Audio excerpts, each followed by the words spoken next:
বৃহস্পতিবার সকালে শাহবাগে পুলিশের টিয়ার শেলে আহত শিক্ষার্থী সিদ্দিকুর রহমানের চিকিৎসায় ৫ সদস্যের মেডিকেল বোর্ড গঠন করেছে জাতীয় চক্ষু বিজ্ঞান ইনস্টিটিউট ও হাসপাতাল। উন্নত চিকিৎসার জন্য প্রধানমন্ত্রীর হস্তক্ষেপ কামনা করেছেন সিদ্দিকের পরিবার।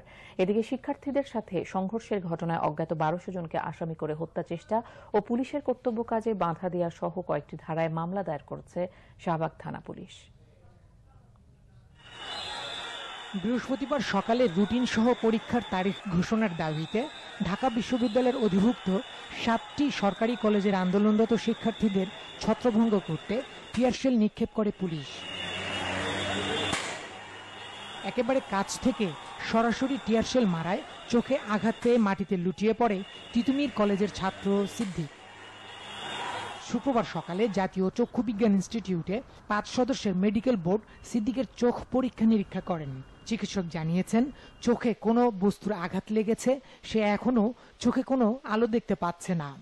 চোখের যে অবস্থা তাতে আমরা ধারণা করছি এটা ব্লান্ট ইনজুরি, দুই চোখে।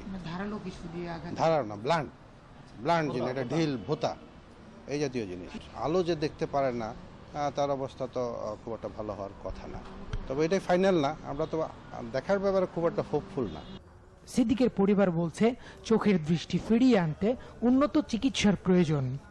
ওই গ্রামের কৃষক, আমি কিছু বলতে পারি না। আপনার কাছে মিলিত অনুরোধ সকলের কাছে, সারা দেশবাসীর কাছে আমার একটাই কথা, মাননীয় প্রধানমন্ত্রী যাতে আমার মায়ের সুষ্ঠু বিচার যাতে করে। এই ঘটনায় বৃহস্পতিবার রাতে শাহবাগ থানায় হত্যা চেষ্টা, পুলিশের কর্তব্য কাজে বাধা সহ কয়েকটি ধারায় অজ্ঞাত ১২০০ জনকে আসামি করে মামলা দায়ের করে পুলিশ।